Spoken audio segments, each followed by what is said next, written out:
Hamnal Jisu minan nanekti sebagai bungna. Kuzing ni hamnal ni.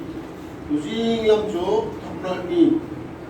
Hamnal ni jo kan lok demi ha, lok tik lok ni. Nung reng athini nung nol me jo ada longton. Durang a kuzing ni lom nak rang ting dong long han. Kan lom ting ni si. Durang a kesun tak jo kan padi su Kris. Nak kan Tina ni nak kan akurat ni sudah nirau kual tak kadang ini ni sungzar mak tolong nak guna ini kata puting ni si suranga dua nona atau nak lagi kanga awak muridlah jehoi betul hello suranga program lamang hen Jisu rusui kuat orang kena program lamang hen Jisu ni rusui yang kuat ni dia grup kat surah nan ni jai grup tasi ini betul lengan nadu mipat nakoi nang resmi nadu mipat alani Lagi tu, kendala. Eliza Group, apa ini ni? Dan kar tu Eliza Group ke? Dan nimin tu Eliza Group. Dan kita ini laga, ini nanti lagi, nanti ang semua. Ini mah, ini. Saya. Moshi Group. Logo me, mosi tu ban karo me, kan ni mosi ni tu ban karo me. John, kita ini Jo, kau ingat lah orang John, ini Jo, Vivian Paul Group.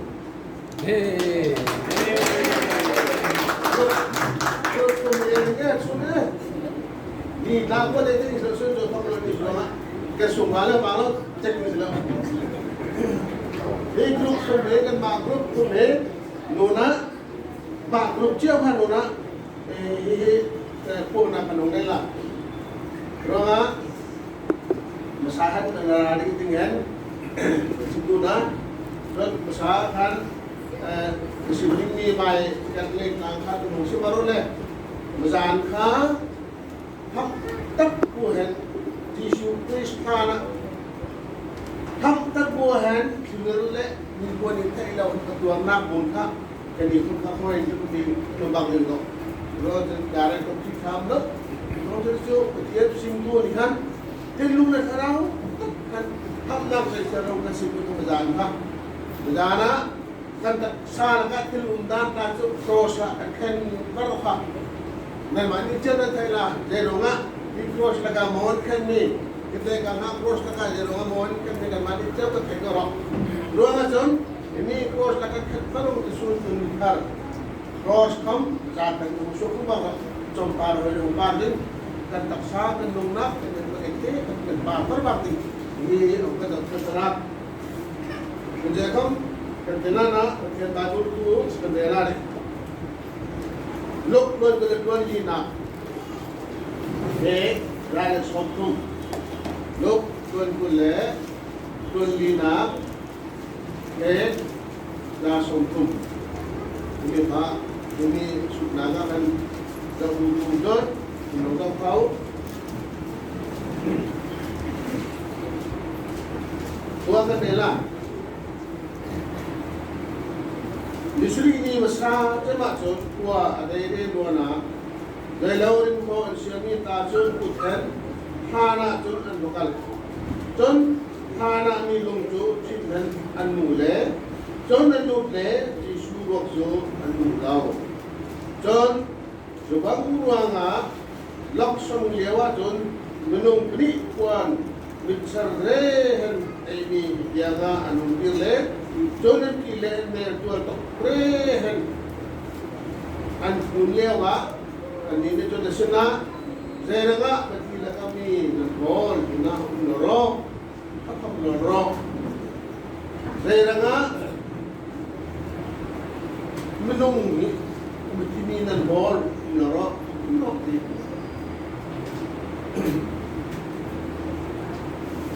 Jomi an holi mulung chung noro kapilo. Dua sagon kada tamnana. Bible akan itu tentu muswera nga kan dokna nga kan nang ting minjo ao dong tu thế nó phía tu đừng bị chốt lại đi dùng giá lúc nào anh này đó tức mà anh này ao dong không phía tu đừng bị chốt dùng giá lúc nào anh này rõ anh này là tu có đừng được không anh này đó rất là chúng ta phải làm dùng dao lúc nặng này nó chung dân này dùng nào lúc nặng này lúc nào ngó này lúc nào ngó chỉ số đi thì áo trong một tu biết chú dùng dao lúc nặng này đó thì chỉ số lúc tu bersama này tu gì ngã để kita harap tin dùng dao lúc nặng này đó dùng dao lúc nặng này đó người ta còn sử dụng mà đó cái động nặng này càng á mình không làm không có là na để cho nó làm pa cái thực hiện chung chân van rồi cũng lại cũng hiện rồi của lên là na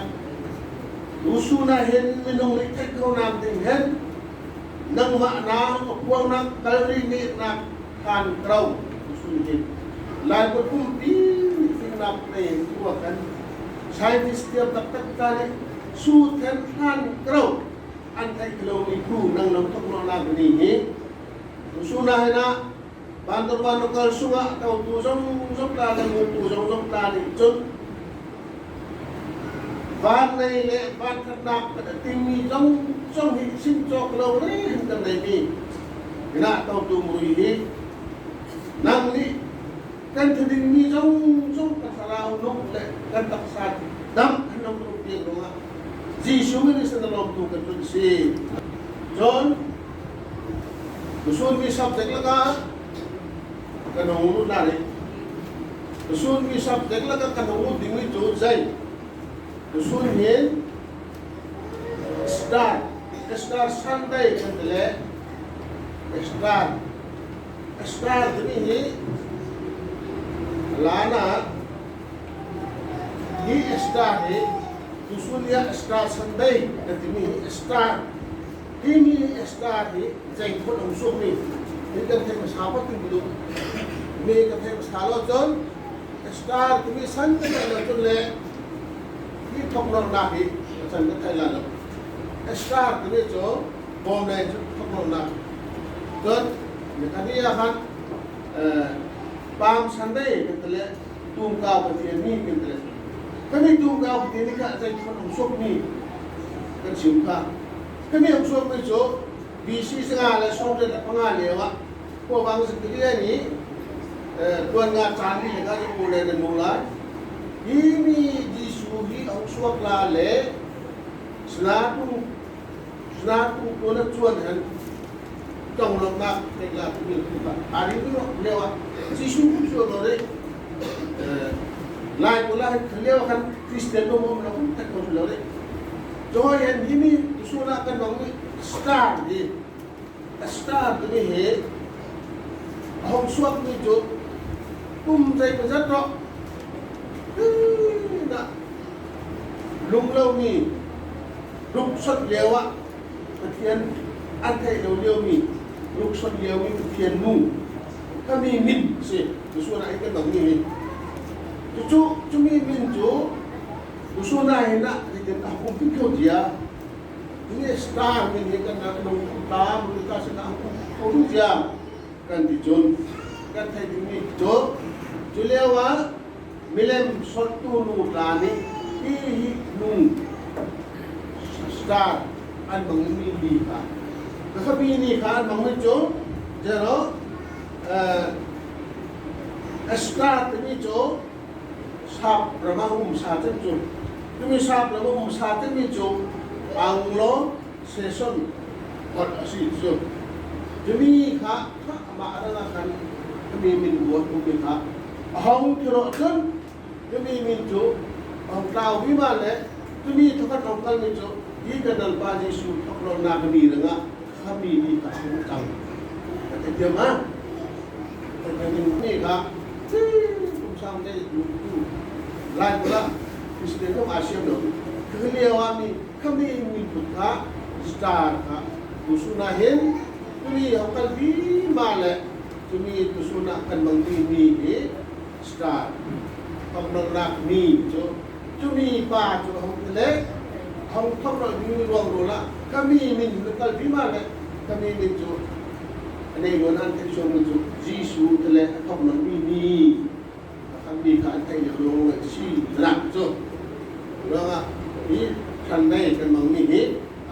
star kan mang star sanai kan mangini ni thoklo ni tak kenapa jo yang tu kan thai to ko ding jo kami dem kan hong kla le jo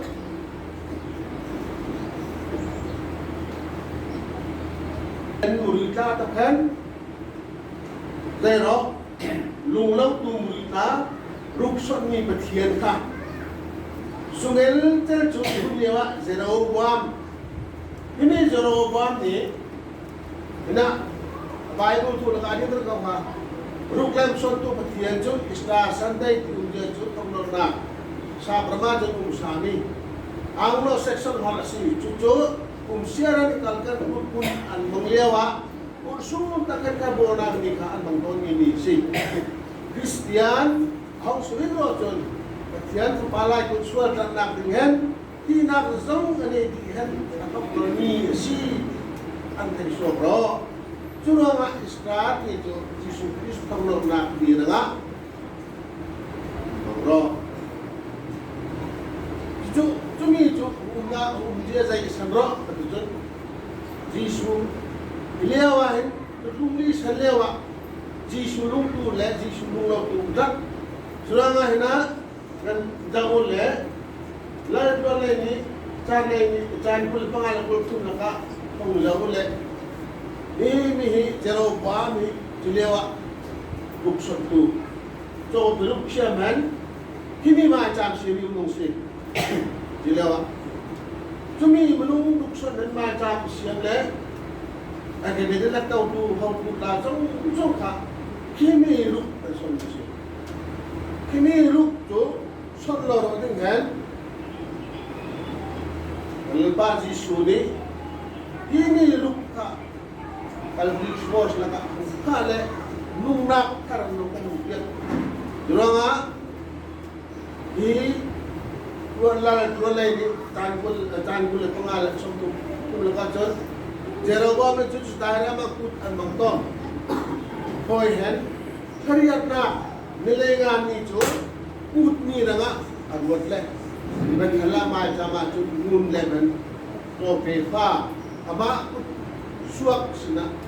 ai boro le tan si pora bona bol puta sina le kariat na nilengan ni Israel mesti ranga ni na na chun ben hala le ma jama chun bona up ini Jeroboam nilai program lal sibina ka ini Jeroboam lal sina jumilal sidewa Yesus Kristus naka kalauhan aruklam siam naka bona kamatin juranga Johan kat nak rusul kuat pakat nak pun tuan nga tan pun kanaka jon kafadatla ruksun laka abeng kau ka kami tu aku mejo tumi tu jo kafadatla ruksun laka tu kau adang kan itu na rukre yang sama dengan tumi ruksun kan jon kalpan kan itu dan pat lahi ama sudah jurusan nak nung dengan bukan dong sonak bukan tanda bunyi sunyi bunyi dua mengtu fatare jo Christian mengtu fatare jo look something and the captain the Bible. Juranga look can now look shut loud in the Patian and cup. What? Sooner than something a subject like that. Jisu thong nọมันเป็นแหละJisu thong nọขณะจนอันที่แหละอันเดียต้องเปลี่ยนกูเรียกว่าอันนี้นี่จนอันสินะเสร็จแล้วไม่ที่แหละก็มีนั่นโอ้นี่นะหุ่นเดือดthong nọกาลิลีระมาหุ่นเรียกว่าอันสินะกูสิมีค่ะแต่โอ้ลุกเป็นคนคนลีตางัดฟันจานลุกอบายกูจังวิมาให้มีชาโมนจะลงมาแล้วUdahan sa salmon ni seven kung lima kung sa job. Suna ka salmon di milang job. Patiyan ni hul patiyan ni hul kuat. Patiyan ni Bible ka. At lungkim na nila. Alupin na ni siya ni dantehan kanang sumpi mga nakatikin ko natin. Sura nga masahan Bible ka din ni. Tuwahin Jesus Christ Tuji nga dia Mari Magdalani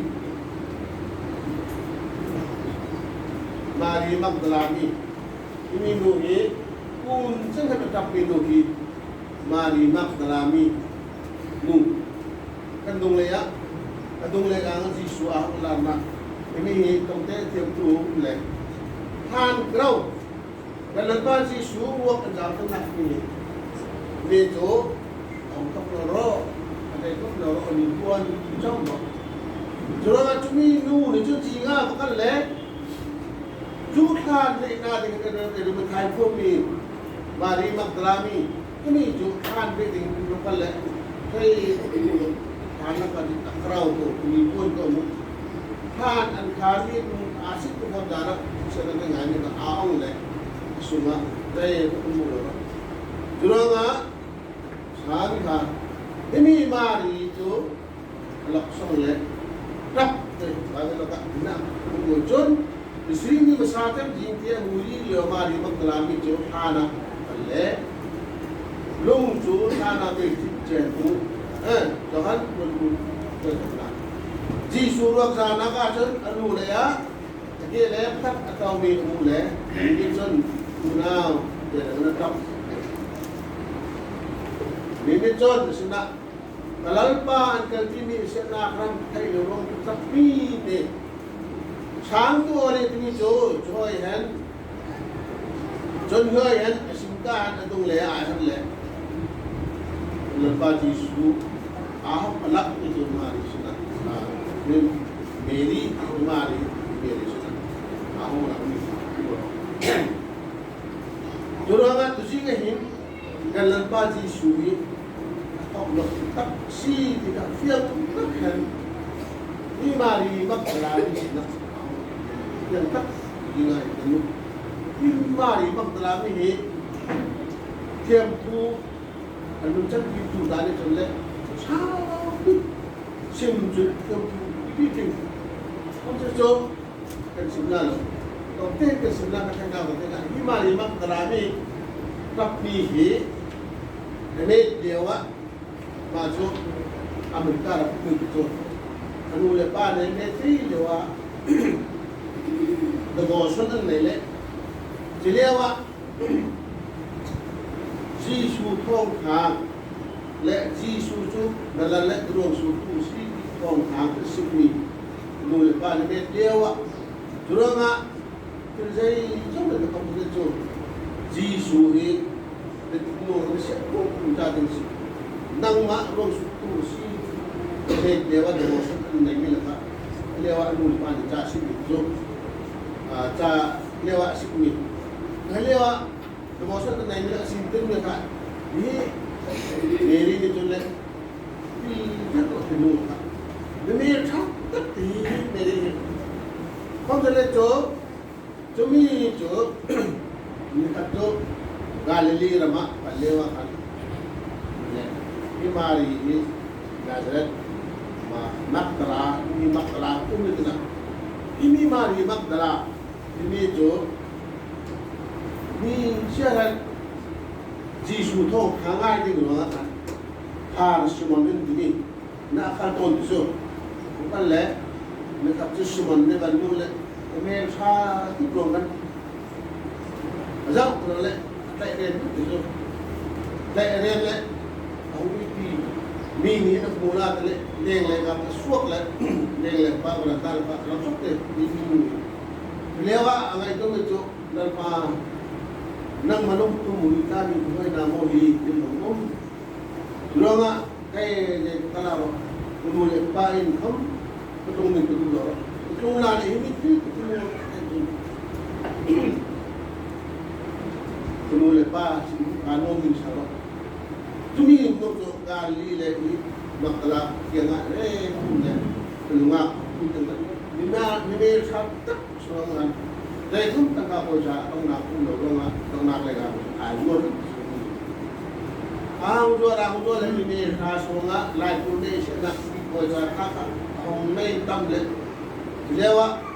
thì lúc là cả ông này cái gì muốn nhồi cũng ra chung là nó cũng là ba đi chỉ số phong thằng ông sẽ đi nếu mà anh từng năm anh đi lâu thế là cho mình mà đi bằng cái lung áo lần này dây muốn á thiên thu ngày tiếng áo tông là dây muốn á thiên thu sử dụng áo tông là ngày tiếng áo tông là kiang cả mang khăn là rất cuồng đấy mặc là kiang cả break là rất là áo tông là đi đấy được cả hai số này được cả lên mùi ta hả được thiên thu smart đi cái này thông thường thế này al bạc cái này hả Inu na sual janga na ulu naru makhar semoni tak na ne dewa ane shomi mu lewa Jisu ni Jisu ni hong simi jo har semanga Simon jai ranga inu na hilanar nang ni tiang kama le ni nak le tiang kama mi bu busun ka kam nam pek lo himi nu ni hin ke la ka siap din pom man jai mi zat ke la ka siap sut lu tan ko sut ke en saman Jisu ke lo pek juranga himi nu ni thil kha tini jaw no mung silo kale jutok kan tin hin mari makdalami hi suak le mun danga aton mun danga aton akem tu tam thon hi rian hen chela le chu jara nga himi sumnak san kan tun tu le he kan din mun di abang wa ti kan ni kam yo te tua Jisu kan lumi Jisu thay nạp cho căn này lên chỉ không thế cho căn lại của cầu sung hạt sắt nạp tên hạt sắt nạp curi nạp tâm lại của ông nạp được lên để mi su cầu sung cùng cần check lâu hơn thế thì lâu làm bằng hạt cầu sung được thao nào chúng á đi mà đi bằng cái lá mì anh ấy lewat anu lepas ni bagian tu seperti Jisu sulung seperti seperti tu kami itu tak tinggi ya merupakan kami ini dia lepas kacu awak kami lepas kacu dengan sunai ini ada tempat nangis dan tempat lalu apa lalu ini itu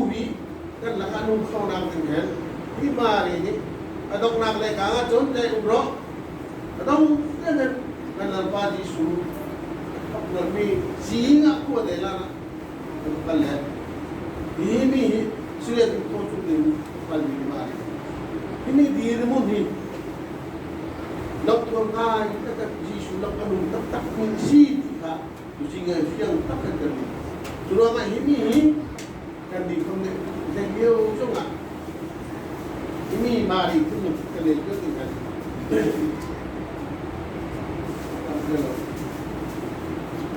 Itu dengan dari konteks kalian satu sunnah leh, John, sunnah hin Ganun pa Jisu atok nak tuka ganun pa Jisu atok nak tuka kanang simpon na Jisu tong kalala tuna lai nak Bible tin berikan simhat surah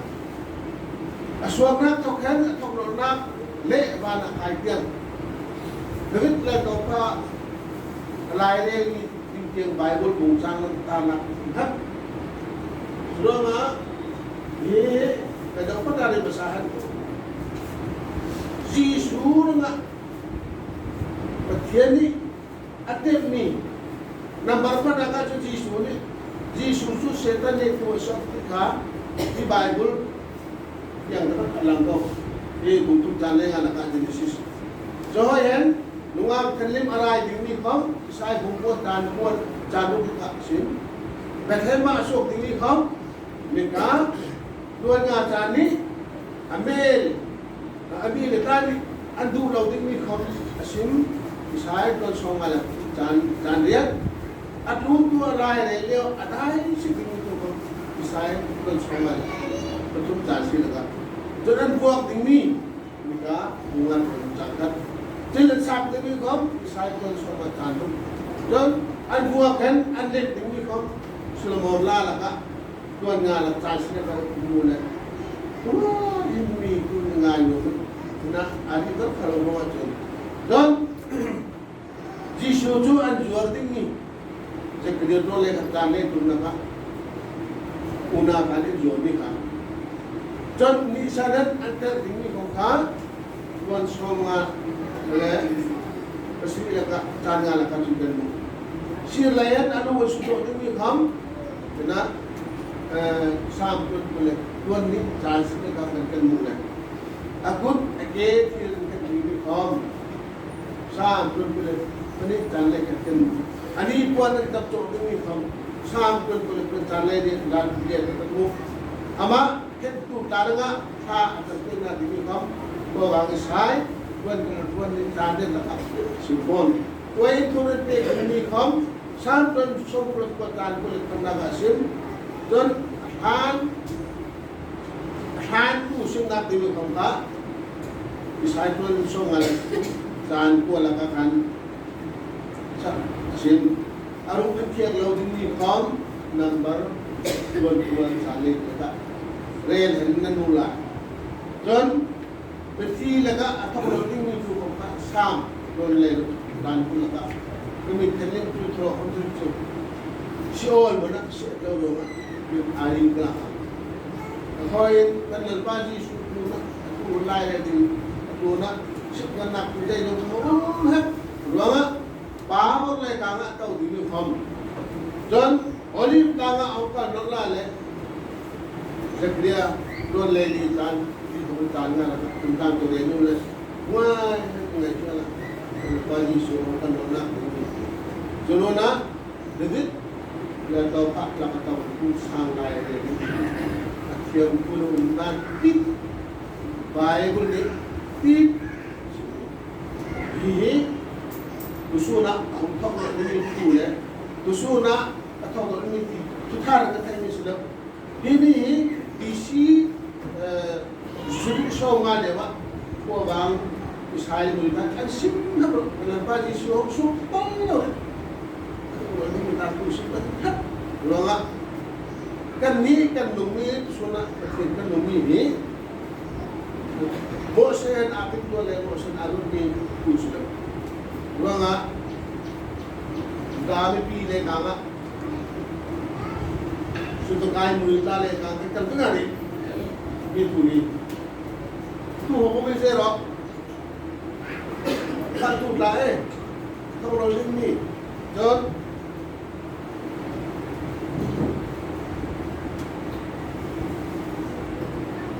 jangan pi murid le, sebagai murid le, saya ni lor, ji sumit suna, tak ni lor, anak saya ni jose tenro, Bible bungsa lagi tu tu, mari mak terami sena. Kau nonton anak betul, mari mak terami sena, ayam besar, Matersin na island, kaya mo tulang kaya mo sila nung asin so lulungan sun. Nung nakatang klase na kung island, doon makuha ipisip kong island, at hiway para kakot anak. Doon, hiway pisri sila kong anak. At hiway lekap prala kalirama mununod pagla nila kong anak. Pamasul to munung singa nakatam sila kong anak. Unaw ta, sen sila paalam. An apunin ka ako na letusan ka tagaw. Bahun piyak kuat nak milih paalam. So sa mga jon, namas ka kuat ng magbayad sa sina. Biar ka kalabadi sa pagmunahin. Amor tung dala alam tung berita dihin musik.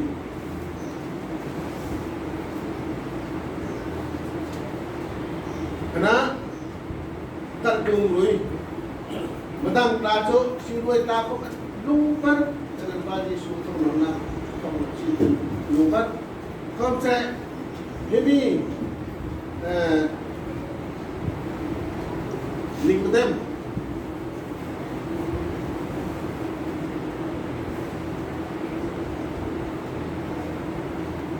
jadi zonga sedih tu cuma nak lal. Kadang kalau kita pakai, kalau saya cakap, ini tinlung putang ani na, form dihin, at tinlung na ito. Ini timi jo, ngai pula taksa, ngai tu nak liwa, ngai tu nak apa tu ditemi, ikam mohon. Form itu timi jo, aku dah dihin ni masita, kemudian dihin, ikan nak masita, kemudian kemudian Anaga kutan amlan no so kalungli malan ni tilong kutu dahil kau dala ya liga dalo nga hi kalungli san music dalo nga kalal pa di suhi tak an simi tam ko ne lungli patet ko ni tilong kutan nei kau sila chumi hoi ten tilong kan kutu hom box hom ni no ni to kai kam ni Hii kiwai mui la kami tak sini konde, kami ten kumunano tu kumunano, anaga fai sumi kumunano tu kumunano. Kami ka, joko mi lungtu ka, sino dah kumunano. So kau sih nak sanjo, ini kau lung nak ni, Jisu ni tidak itu dulu lah, Jisu dia ni jo, nang jo, nukutan tentok, nukutan nemu. Amle, rumu, kamu sudah jum, mulau lu kosok ni, mulau kan, tu lah tu kosok, tu orang legang kan ni kosok, kucing kan ni tu kosok muli kan sih, kerana, kau beli kan mulau, yun lewahin, aku beli kan mulau, kau tidak, mulau ada tiap pun orang kan mengisi. Surunga kani itu kanan paji sini muzingahin mula wanung kutajo kosok sidi lo kan suap a mula wanung kuta surunga jon jisuhi atau non tetap si kita kani di fiang dan hai Bible ni kutak fiang kan mu jon Sudah murid ni, itu orang nak murid tu dalek Jisu ket murid ni, dia hoi tebak mewah, kan itu, nak korsan dia pun tu murid si tu murid si, ini Jisu atau tak kan itu kan dam logo, antara kan an mana tay le, ini Jisu atau long dengan le, akhirnya terlalu dengan tay hoi. Try nung sumero at matali nung kita sa namin na sa namin kasi Jisu jo suwas to katanak lewa at lewa di dada ni pat patak po sini jum azali na jum Jisu ro and finish line di jum azali na jum 22 tani finish line di 22 tani tangkano le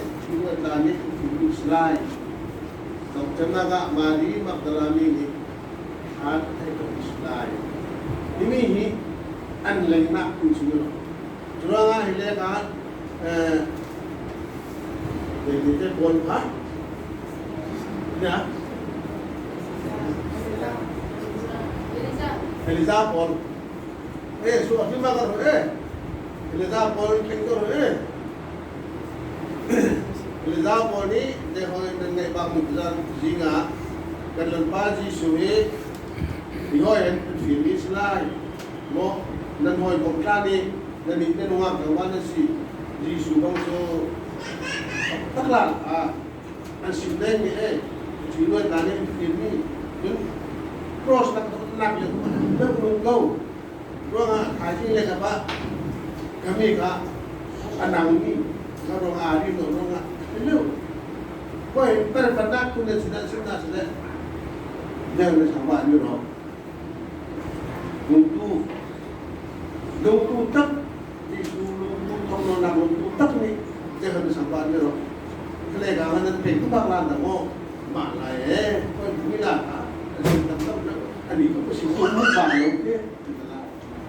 kau yang tindu kerana lah terpenak tu ni kan dia ngabi ni no dokter ni kedai ni ngutlah kau no dokter ni tu benar sele kedai ni numuri lah kau dan dokter ni luar dan kamu tadi kau benar sele Jangan tenang ini tu tentang kelas itu tenaga dukung murid itu kami tuju itu Allah ante ruang apa yang tenang itu dan dulu kali sudah Yesus tak nak mengulur masalah itu apa roh sudah kaya kita kan ruang Yesus tak nak mengulur itu jadi itu kan musuh tindak itu kami kah terkini dan ekspresi dan tindak sunduk. John,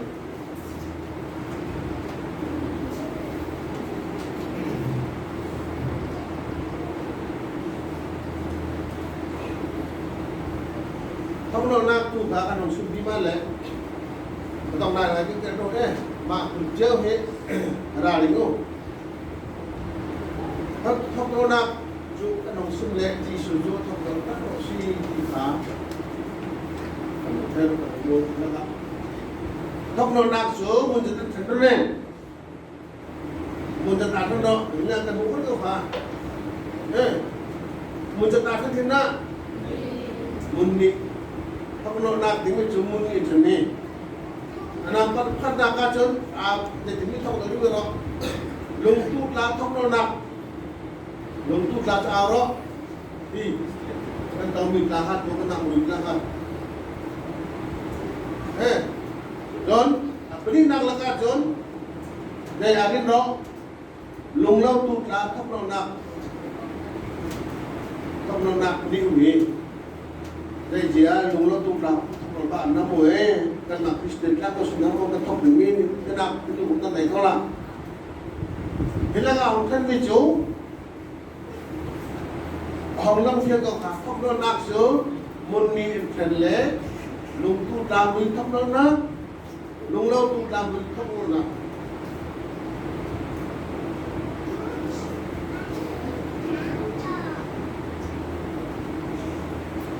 Dua, lung tak nak Bible sama adil lama ku sebangsa. Bible sama adil kata apa sih? Bible sama simple. Bible sama adil kata simple kah? Simple tu bukan lay bak ruang ah. Lay tu sebenarnya. Dan dua kan orang tu kelam si suai hen kamu tinggi. Gitu, nak alhamdulillah. Kelam si suai kamu tinggi. Lunggu kelam nak. Kamu nak hi penjagung, penjagung sangat semua kamu nak hi lunggu tu kelam kamu nak. Lunggu kelam kamu nak.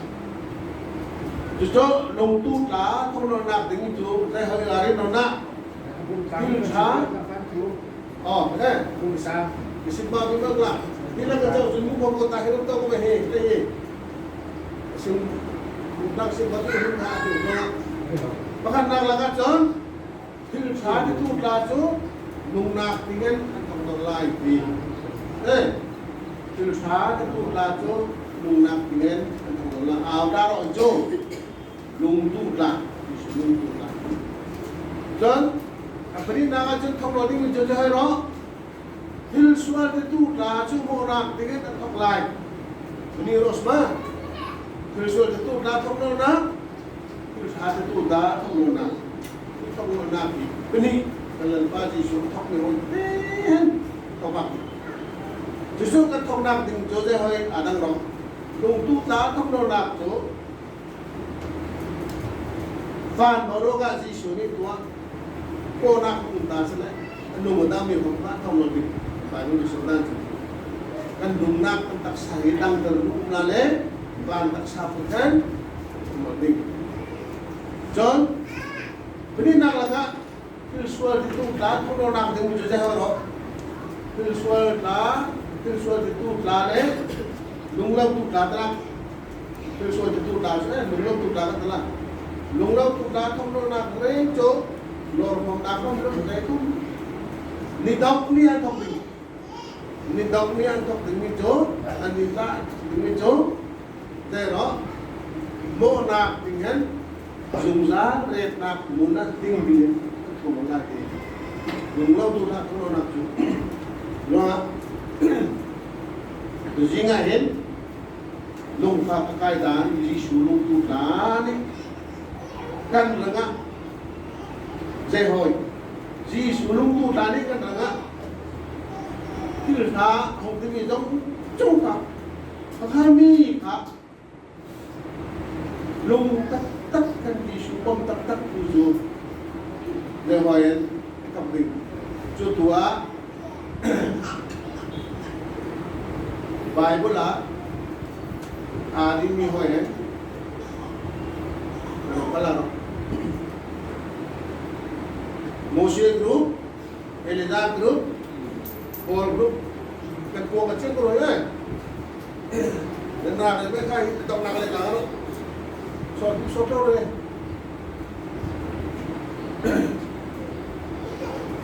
Moshe group kha ini jo Elida group dan ni Moshe group ko Ôi chứ không đi vào đấy, một xin đúng không? Không đi hướng vào đấy. Đi hết chỗ.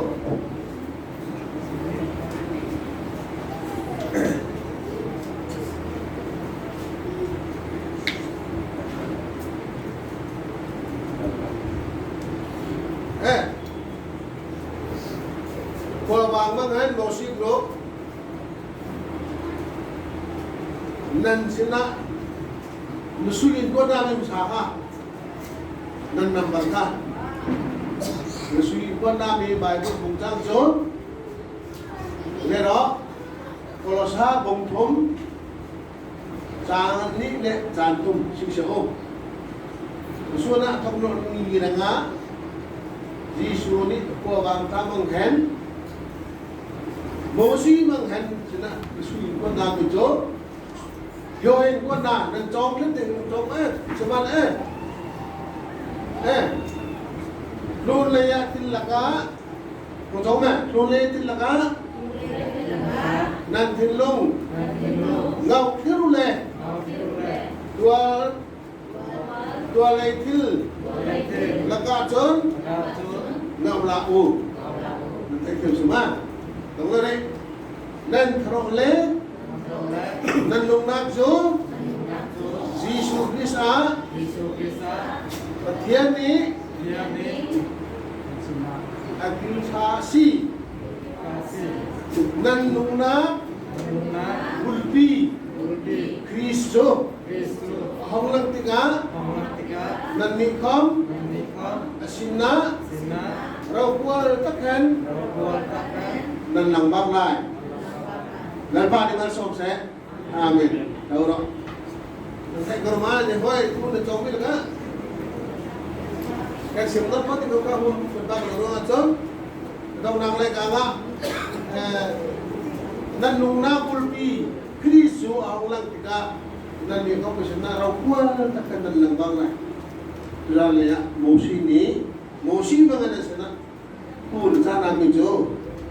nunggu kita dintam kita. ngay hết luôn là ba di số thì lệ thông nó đi rồi á nên đi không thôi nên lùng làm của mình rồi á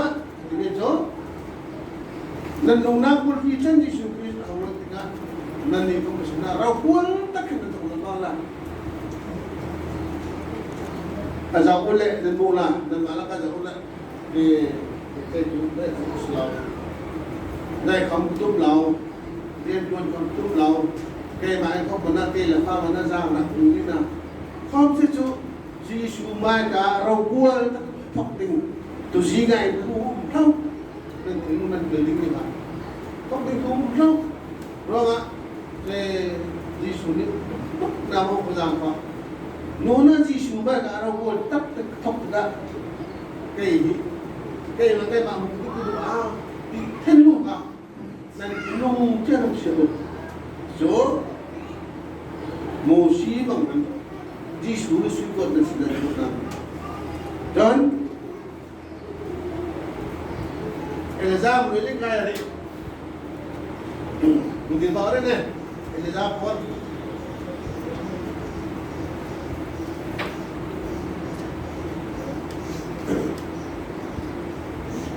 để đến lúc anh quan tâm đến suy áo đúng không cái lần ba Giêsu ní Eliza mang hết tất cả quân nam sudah sunat hi atau nolonya dan lunak dengan taksa le dan lunak dengan putihkan nam itu jero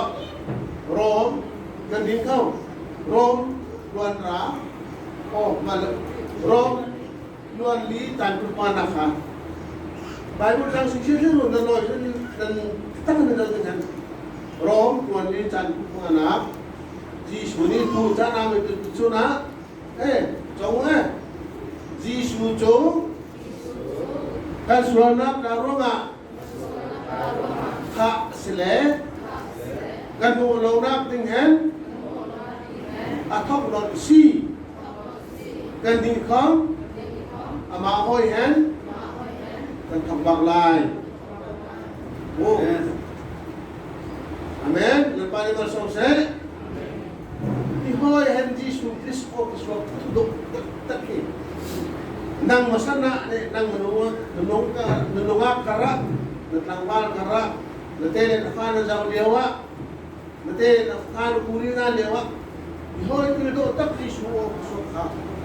Giêsu jo kan suana karunga ka asle mo lo nak dengan si kan ni ko mahode kan bangla Giêsu hoi ke kan bangla jadi siapa oh nama orang dan fiel boleh kan kalau fiel boleh sen pasal pun boleh ke jadi tanah pun tahu mah he fiel boleh he tujuhnya Giêsu Kristus nak fiel boleh mah hendak senak nasi buat orang ini Giêsu ni Poli Rong kami tasin na lusuy kuat, uri mi tasin na lusuy kuat, uri mi tasin na lusuy kuat ni. Hoy uri mi ku. Suna hana na tao may nani, itlay ka pa. Mifiel pon uri na nga. Giêsu ni. Mifiel pon mang lusuy kuat namin jo. Nung dirbang ko na. Nung uri na natawang sa laban dito ba rin. Ganekte tay tingan, katilukan katingan. Zero. Rom tuan ra chan ko nak Rom tuan ra chan ko nak kekahen kekahen Giêsu chu lalpa si di natrat hen mithi la kami mithiani atho ti mithinlung hen nulung chun ruang slide đây không lọc không được đâu qua hình kia là ngày lâu chỉ bồi sáng không ngày lâu uống tăng cao không ngày lâu Giêsu giao khả năng khen Giêsu thì câu nào khen nó ca hết lần ba Giêsu tôi lần ba sẽ thì là trật chân đây mà khi là kami thì anh ấy có si pi để thiếu nó hơn được chân ruang xuống slide lần ba đi bằng sòng sẽ amen đâu nữa lần đây không phải là gì ngày Kristo masuk ke akal tu rumah kami balu tu kalah macam saya không lok sungin không lok saya không masuk nak không lok rumah tu suna hi Jisu tu nak mi hoi hen kami không ni kan thok ngel chân bạc rumah dok chân bạc đây áo giống tu thu thầy hen không phải tu lùng đi chốn dùng giá lùng nặng để nó tìm áo trong phía tu lùng đi chốn dùng giá lùng nặng để nó một hành lùng rồi lấy thì nặng con suộc lấy lùng nặng á lùng đầu si đi rồi ạ lùng nặng á cần đi cần lùng tình hen su nặng đi suộc suộc lấy tu pe cần còn chân đi suối tên cần tập rồi ạ đi suối hết araw ko na kan lambak kan tubak ka araw ko lan pa ma si inilung to ini sunan kan lomri mal lom ni ada seperti sulung tu ruangan ni syaran kan tele kan fatla kan dong la kuri hai kama ko na ba jut jut ni ko ni si kan raw ko tu ruangan kini tali lunglo tu tali jut an mo ko sa lung lo tu la thong lo na tu ta lung lo tu ta thong di ta cho an ni ko thong lo na dai lo lung lo tu ta thong di cho ti na ko re ta bu na ko tu ma di ta de to ha ngi di tu tan pa ni ko kan bi chial ti fi le ama anung na ke nung na ko ta le nung na tin kan nung na ko te na ga pa amal som na to mi ho kan thok pyang ni lo nga anung tu jong jong ni kan ka han ka jon Then baji sudi, putri lagu ini kap tak sih kita nonton, dong so, slide, nonton jauh dari ketekten dong so nak lagi, kan tengok di sini, ketekten kan terjadi dengan, lepas itu ketekten malu, so biasa, so good go, musibah, so